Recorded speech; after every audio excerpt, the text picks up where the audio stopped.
ప్రతిపక్షంలో ఉంటూ ప్రభుత్వం పనిచేస్తూ ఉన్న విధానాన్ని ప్రశ్నిస్తూ ప్రభుత్వం ఇచ్చిన హామీలను ఆ ప్రభుత్వం ఎగరగొడతా ఉన్న నేపథ్యంలో ఆ ప్రభుత్వాన్ని గట్టిగా నిలదీస్తూ నిద్రపోతా ఉన్న ఈ ప్రభుత్వాన్ని మేలుకొల్పే ప్రయత్నం గట్టిగా చేస్తూ ఉన్నాం.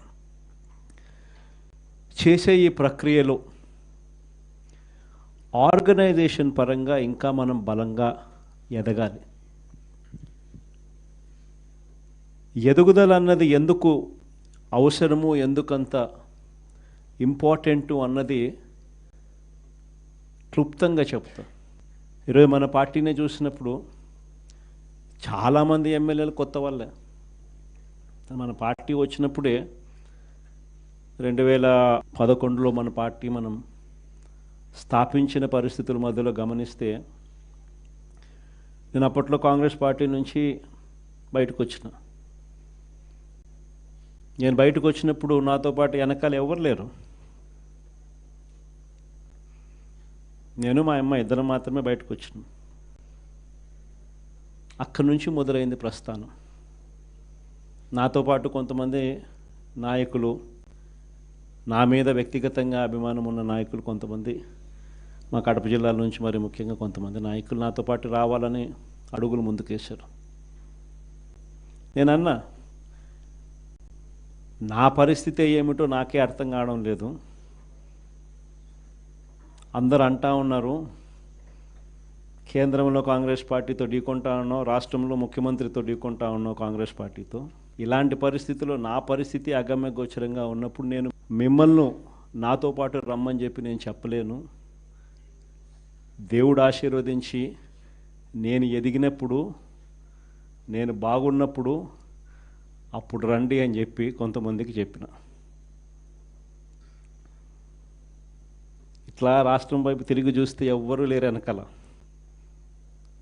కేవలం నేను, నాతో పాటే అమ్మ, మేము మాత్రమే ఉన్నాం. ఆ ప్రస్థానం అక్కడి నుంచి మొదలైంది. కానీ రాజకీయాలలో ఎప్పటికీ కూడా విలువలు, విశ్వసనీయత ఇవి మాత్రం ఎక్కడా ఎప్పుడూ తగ్గనేలా. ఎన్ని కష్టాలు వచ్చినా కూడా ఇటువైపు చూస్తే పొలిటికల్ ఒబ్లివియన్ అంటారు, ఏ రోజు కూడా కాంప్రమైజ్ కాల.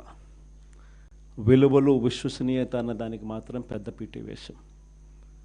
విలువలు, విశ్వసనీయత అన్నది ఎట్లాంటి పరిస్థితిలో ఉన్నా కూడా ఏ రోజు కూడా అవి ప్రశ్నించే పరిస్థితిలో ఏ రోజు రాజకీయాలు ఎప్పుడు చేయాల. అక్కడి నుంచి సాగింది రాజకీయ ప్రయాణం. ఆ తర్వాత నాతో పాటు 18 మంది ఎమ్మెల్యేలు కాంగ్రెస్ పార్టీ వీడి నాతో పాటు రావాలన్నారు. అందరినీ పదవులు రాజీనామా చేయమన్నా. రాజమోహన్ రెడ్డి ఎంపీ నాతో పాటే వస్తానన్నాడు. అన్న రాజీనామా చేయన్నా. రాజీనామా చేశాడు, వచ్చినాడు. బై ఎలక్షన్ జరిగింది. నా ఎలక్షన్ బై ఎలక్షన్, అమ్మ election by election, Rajamohan Reddy election by election. నా ఎలక్షన్లో 5,40,000 మెజారిటీ, ఆ 14th లోక్సభలో హయ్యెస్ట్ మెజారిటీ వచ్చింది మీ అన్నకే, జగన్కే. ఆ రోజు మనం ప్రమాణ స్వీకారం చేసేటప్పుడు పార్లమెంట్లో ప్రతి తల్లా కూడా మన వైపే తిరిగి చూస్తుంది.